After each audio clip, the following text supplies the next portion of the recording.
Worlds are a dime a dozen. That's what makes the massives so foolish. There are planetoids, useless planets, asteroids. Even if what they need to survive is scarce, if they could just see beyond their own disdain and take the slightly harder choice, then they might be fine.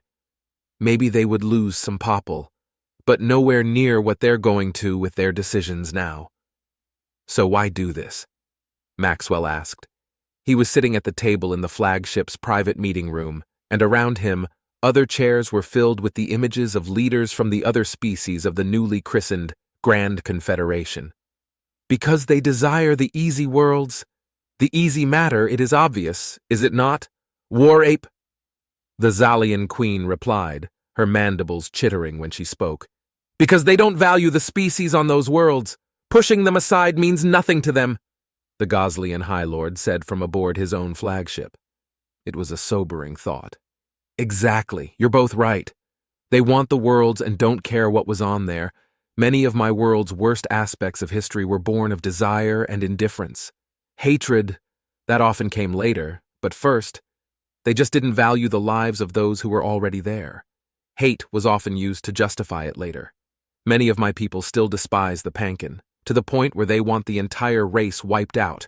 Not content with the humiliation, not content with returning them to agricultural stages, not content with debt, they want genocide. You opposed that, didn't you? The Kalanian asked. I did. I broke a threat, nothing more, nothing less. I don't mind telling you now. I violated a few orders and objections from my own crew back then. But I don't regret it.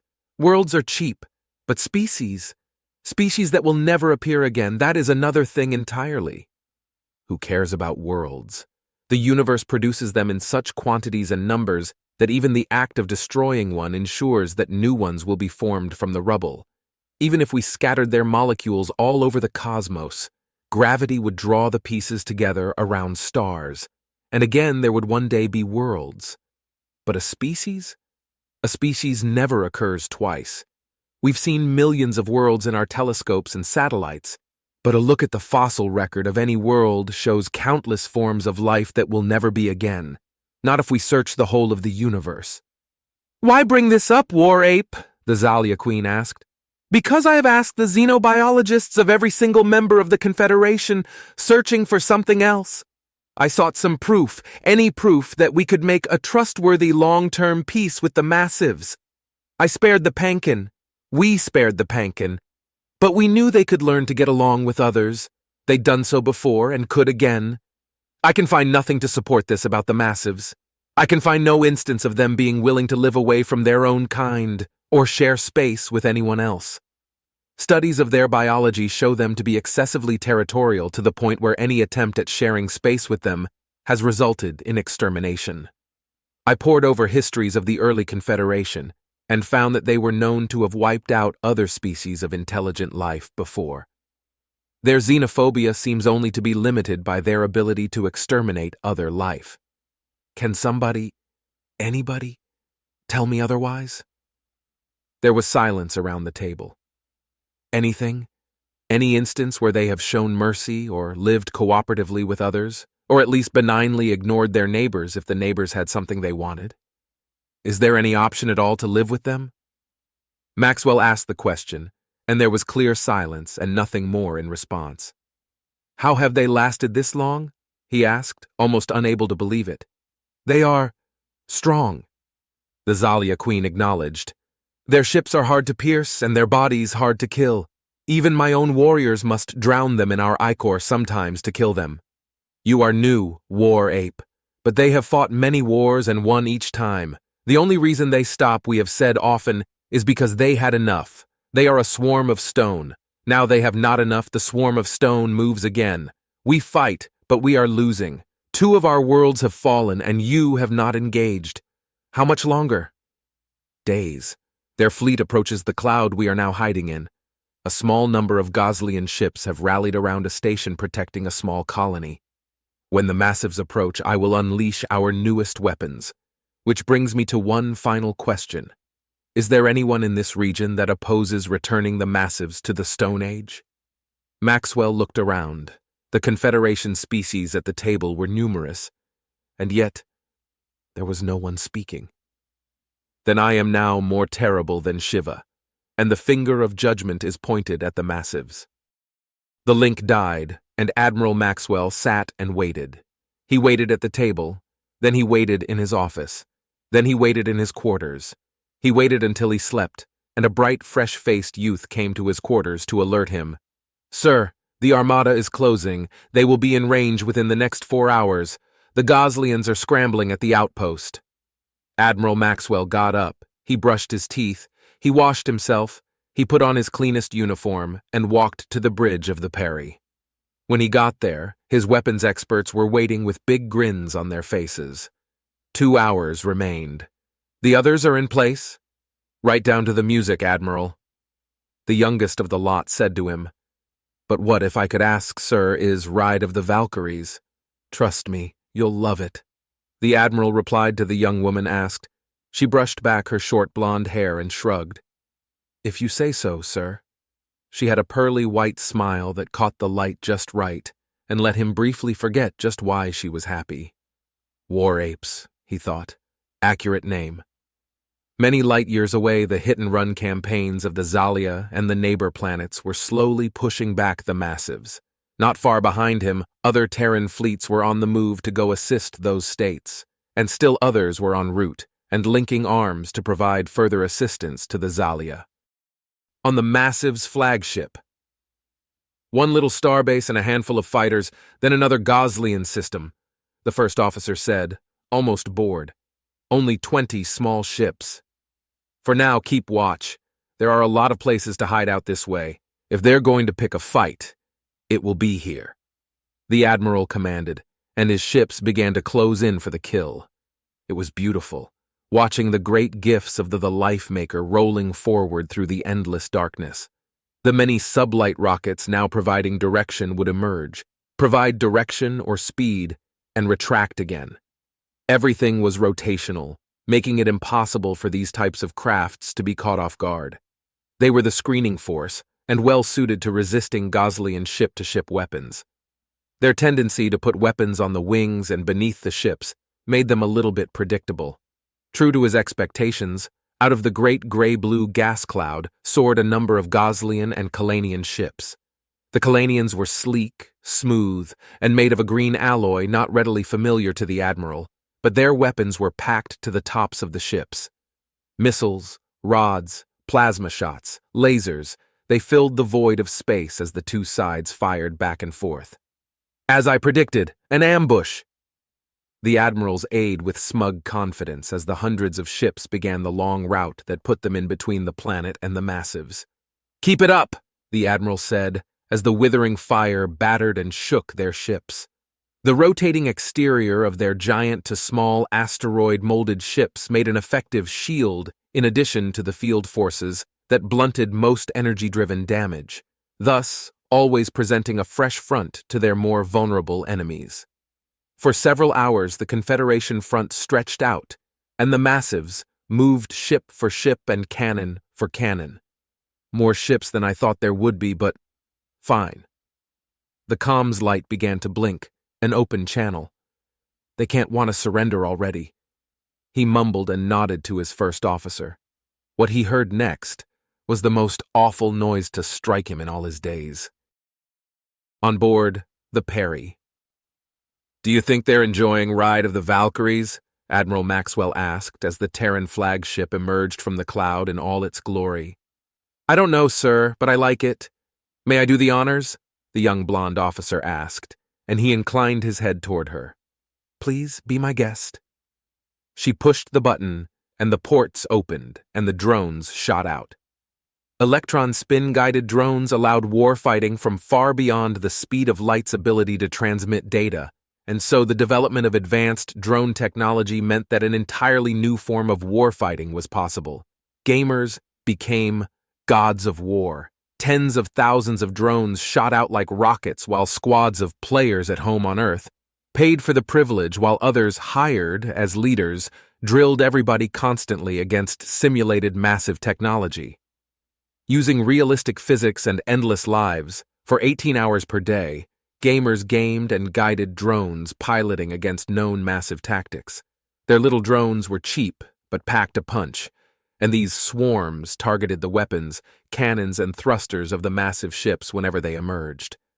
Like a video game end boss whose weakness appeared for seconds at a time, the war apes' urge to play became the means by which they killed. Firing hypervelocity microtubules which, laden with explosives, began to create eruptions inside the ships themselves. Behind the massive came the next round of ships, skeleton crews. They had two key features designed to deal with the immediate foe.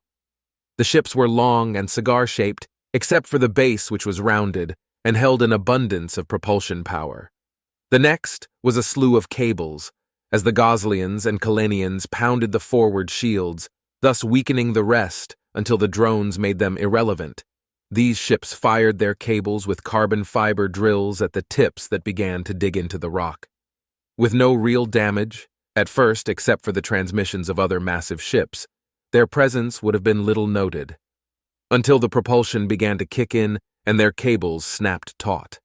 It seemed pointless, until more began to latch on, and the most powerful propulsion systems of the Terran Ascendancy and the asteroid ships of the Massives were pulled toward their own. Maxwell tried very hard not to laugh at the expression he imagined on the face of the Massive's admiral as his smaller ships were turned into projectile weapons. The cable-bearing ships of the Terrans cut their ties and zipped away as the inexorable crash rocked the ships and the asteroids began to break apart. Next, Maxwell said, and the more traditional battleships began to emerge, the swarms of drones were taking what they would count as casualties, while back on Earth bets were being placed and new drones bought by players eager to further the fight. The armada of the Massives began to shift to deal with the new threat, and in so doing they exposed their cannons to the drones, while the traditional battleships contradicted doctrine and aimed not at the nearest ships, but at the most distant. Their weapons, rods that hit the weaker shields and detonated with the force of nuclear weapons. The tide was beginning to turn. "Ready the next. Let's target their flagship as soon as I give the signal. Call for the ruse." Maxwell gave the order and leaned forward toward the view screen, whispering, "Smile for me, you son of a bitch." Atop the Perry, the cannon aimed. Cobalt-cased tip projectiles were not unheard of, but because they were a threat, most ships had anti-missile defenses of some sort, usually chaff or targeted lasers that would strike at electronically guided materials. A handful of the little drones were hit this way, but while the swarm went on and Ride of the Valkyries began to reach its peak on yet another playthrough, the capital ship of the humans fired a very primitive solution. Javelins, cobalt javelins with tungsten steel lines. The sharp tips pierced the stone and the human flagship began to pull back. "Send in the ruse!" Maxwell shouted the order with excitement, and the human Star Marines on various parts of the ship took their positions on the elevators that would carry them up to the platforms from which the drones launched before them. Equipped with state-of-the-art field suites, they could easily survive the icy cold of space. As soon as they reached the top, shouts over the radio of "Go, go, go!" were echoed across to every team. "Hoorah!" The shouts went up as the Star Marines rushed for the cables, swarming over the hull of the ship and firing the rocket packs off to propel them forward. They grabbed the cables and began to shoot over the distance between the largest of the massive asteroid ships and their own. Maxwell had a little smile on his face when he got the message from the Zalia Queen, knowing the battle was coming. It was inevitable that she would have ensured she got a transmission of it in real time, as surely as the others did. "War Ape, what are those?" she asked. Her mandibles clicked with rapid, jerking motions. Maxwell couldn't hold his grin at that. "We call them ruse, after a kind of animal called a kangaroo. The animal jumps to get around. Our Star Marines are known that way because—" He waved to the view screen where the Terran Star Marines were jumping off the hull, grabbing cables, and after quickly snapping themselves into place, rocketing towards the enemy ship. "You don't think you invented the idea of a swarm, did you, Queen of the Zalia?" he asked. "Wait and see." The Terran Marines zipped across the void and hit the asteroid dead on, and for the edification of his allies, he let them watch over a secure frequency. The Marines hit close to disabled weapons, points of egress, and drew from their sides not firearms, but long single-handed rods, which they proceeded to stab into the rock. "What are those?" High Lord Avon asked. "The eggheads call them rotational heat arrays, but they're more commonly referred to as plasma chainsaws, a nifty little tool, perfect for cutting up rocks. And what is it these creatures are made of mostly again?" No answer came. None was needed. The swarms of Terran Marines quickly widened the gaps around the dead guns and made their way within, tearing open the asteroid. They began to enter, catching the crews entirely off guards. "I don't know what the Massives are expecting, but rocket-powered plasma chainsaw swarms of infantry probably are not on the list," Maxwell said with a hearty laugh. As he laughed, one ship crashed especially hard into another, their surfaces cracked. The hull breached, and even from afar the viewscreen caught sight of the thousands of massive crew members in both ships being blown out into space, spewed out of the ships like a spray of spit at the face of the universe. The drones were starting to run out of targets. The rate of fire from the massive ships was beginning to slow down. Thanks to the love of gaming, nerds all over my homeworld are going to be funding more drones, more launch craft. This war might be a bigger economic boom for us than the fight against the Pankeen. The Goslians and the Keelan ships began to rally and target disabled Massives, but their rate of fire, too, was starting to slow down. On board the flagship of the Massives. "What do you mean, intruders? There can't be any intruders! We're not docked!" the Admiral shouted. Reality, however, contradicted him as he heard the death growls of his crew over their communications, and this dreadful, horrible howls like unto the wind of one of the great gorges of his home world. The sound of hissing, popping, and screaming hit his ears. He turned his head toward his first officer. "View screen on the deck where that transmission came from." The monitor changed, and on it, he saw something he had never seen before. Waves of helmeted bipedal creatures were running over the area, killing as they went. They carried long rods in their hands with small spinning purple line that protruded just a little from out of the center. And it did the impossible. It cut through massive bodies like they were barely there. Despite being much taller and stronger and made of silicate, the Massives in that area were unarmed, and the bipedal creatures worked in teams of 4 to 6 to surround and strike the crew members. "Security!" the Admiral shouted, and the button was pushed immediately. He felt his body tense. War apes. These are the war apes. No Goslian or Kalanian would do this. Are they insane? He wondered about that, while the internal sealed doors would do to keep his ship from a blowout. Except for where they'd cut their way in through the gun ports, the whole point of a door was for it to be possible to pass through. The war apes took full advantage of that, and worse, massive security was both few in number and equipped to handle brawls. A boarding action of this sort was unthinkable. "Order a retreat! All ships, general retreat!" the Admiral commanded, "and order all compromised ships to self-destruct. We can't let ourselves be taken. We will not let this ship be hauled off like a prize."